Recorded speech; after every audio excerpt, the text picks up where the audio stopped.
been dispatched to an interesting case. It's actually a male that's had his hand caught in some sort of machinery. So the potential for major isolated trauma is very high with this case. Mobile intensive care paramedic Mark is responding to an horrific accident in Melbourne's southeast. We're heading right into the guts of factory land here. Anytime we dispatch to a case involving someone who's got their limb caught in machinery, you're obviously really concerned about how horrendous the injuries might be. You're immediately thinking that this is potentially a case where someone may in fact lose their arm. It's okay, you've got your green whistle if you need it. Bring on the whistle, man. As Mark arrives, his patient, 18-year-old Corey, is being loaded into an ambulance. We'll get some monitoring set up. I'll get you set up for an IV. Yeah, All right. Corey, how you going, mate? Mark is my name. All right. Yeah. You're in a lot of pain, are you, mate? Yes. Okay. Please help me, I'm gonna die. You're not going to die, mate, okay? Sure. Buddy, we're going to take good care of you, all right? I just want you to concentrate on relaxing. We'll do the rest, okay? Yeah, mate. When I first lay eyes on Corey, he's not in a good way at all. I can see that he's pale, he's really distressed, he's in an enormous amount of pain, and I think he realises, even in those first early minutes, how serious his arm injury is. Please help me. Do you take any regular medication? No, mate. Okay. And are you allergic to anything? No, but don't put needles in me, please. We're going to get this strip in. We're going to get you nice and comfortable. I know, I don't do good with needles, mate. Corey, No. have a listen to me, mate, okay? You've got a really, really nasty arm injury here, okay? You are going to get a needle at some point in your Okay, care. just do it. Hurry up, please. Yeah, okay. Just give us a couple of minutes, mate. We'll look after you, okay? So my first priority in managing Corey is to establish IV access to be able to give him fentanyl, which is a really potent painkiller. It will be a tiny scratch comparatively, Yeah, mate. All right? Underneath that bandage, Corey's probably ripped his arm open, yet ironically, he's worried about a tiny little needle prick. Okay, mate. Here's some pain relief, all right? Oh. I haven't done anything. That's the spirit, mate. All over. With pain relief now administered, Mark needs to assess Corey's wound. Did you have problems look at your injury? Did it make you feel sick and queasy? Yeah, mate. Yeah. Okay, so I definitely need to have a look at it now, but I'm going to need you to look away. Do you understand? Oh, yuck. Hey, Corey, look at the window, mate, okay? Intensive care paramedic Mark is about to find out just how serious 18-year-old Corey's injury is. Bear with us, fella. Bear with us. Doing really well, mate. His arm was ripped open when it got caught in machinery at his factory job.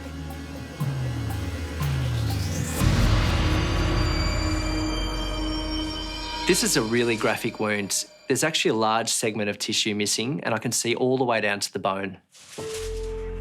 Bear with us. Doing really well, mate. Good boy. Well done, mate. I can't move my fingers, mate. Can't move them, can't feel them? Both, yeah. The fact that Corey's arm is already turning blue suggests that he's got serious damage to the blood supply to his hand. If this limb isn't actually receiving sufficient blood supply, it will begin to die. How long you worked here for? This is my third day. Your third day. Just trying to make money for the kids. You got kids, have you, mate? Yeah. How many? 3. 3 kids. We're gonna feed my kids. Corey tells me that it's his third day on the job and he's out there making $1 for his family. It's so unfortunate that this has happened and I feel really sorry for him. So all the way into hospital, I'm going to be asking about your pain level. So we're going to assume it's a 10 at the moment? Yeah, it's Okay. worse than a 10, mate. Worse than a 10. Straight to the Alfred, please, guys. Probably where we're heading, okay? Yeah.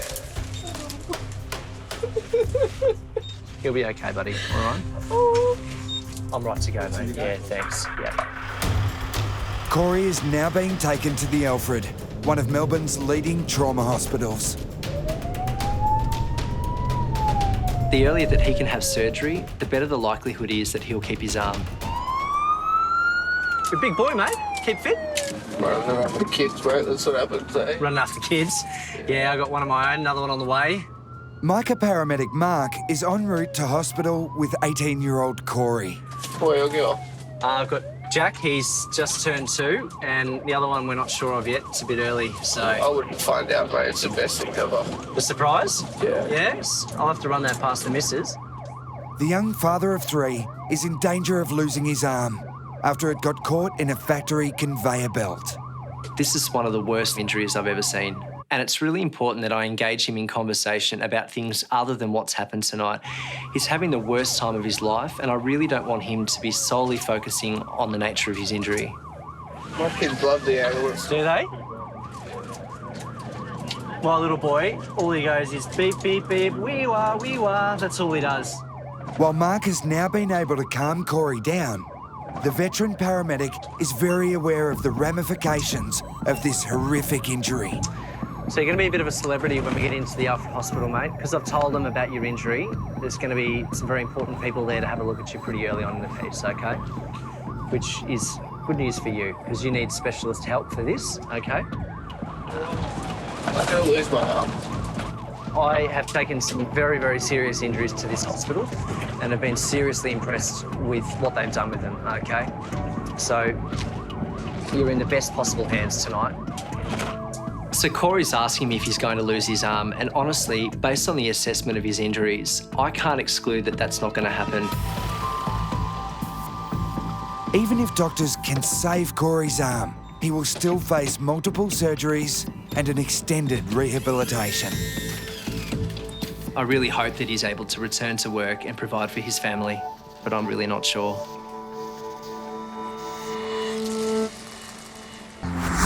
Please help me. It's been 4 months since Corey's arm was ripped open in a factory accident. I'm going to need you to look away. Do you understand? Oh. The father of 3 did not lose his arm, but suffered major nerve damage and has endured 15 surgeries, with more to come. Doctors have told Corey his best hope is getting back around 35% of normal movement in his arm. Just trying to make money for the kids. Unable to work, the 18-year-old has been forced to sell his car to pay the bills and look after his family. A man has suddenly collapsed at a shop fitting factory. The paramedics find the owner, 45-year-old Con, unable to move and in excruciating pain. What's happening? Is it spasming, is it? It's not releasing. So what were you doing when it locked up? Just walking. Just walking? Con is groaning and moaning and sweating, and everyone around is very, very concerned that there's something more serious going on. Just Con, keep talking, I I'll be just- taking your blood pressure. You're safe and we're going to get some pain relief on board in a minute, OK? Have you ever had the green whistle before? No. You haven't? We rarely give the green whistle as a first-line treatment, but in this case, it was the most appropriate. What I need you to do, this only works when you use it, OK? We're going to use this just to move you towards the ambulance, OK? The solution inside the green whistle is known as methoxyfluorine, and it's actually a low-concentration anaesthetic. So finger on the hole. Put it in your mouth. In through your mouth and out through your nose. That's it. Are you his wife? Hi, Despina. I've walked into the work area and I see Con bent over in a funny position in a lot of pain. Despina popped in to visit her husband at work, along with their 3 kids. But now she quickly leads them away from the traumatic scene. My greatest fear is he's having a heart attack and I've got my kids there.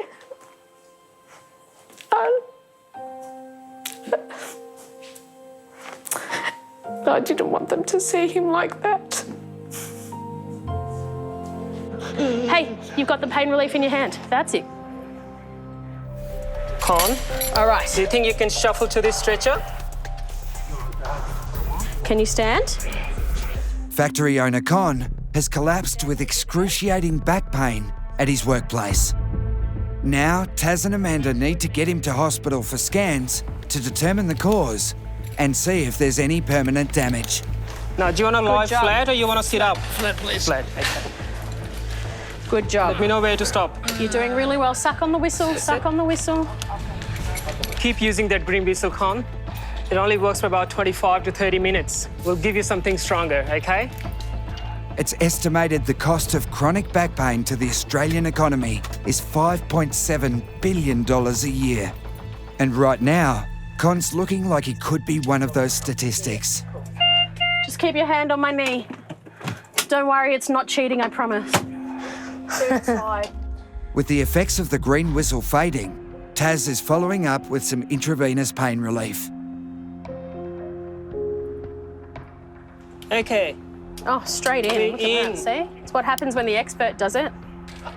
You're doing all right, Con. I know you don't feel like it, but you are. I do love my husband very much. I couldn't even think of my life without him. Sorry. Sorry. Oh, embarrassing. Sorry. And this beautiful, lovely lady that's patting your head, how long have we been betrothed? Which one is it? Which one is it? As the pain starts to subside, Con is feeling more like his old self. You've ever wondered The best years of your life, that's for sure.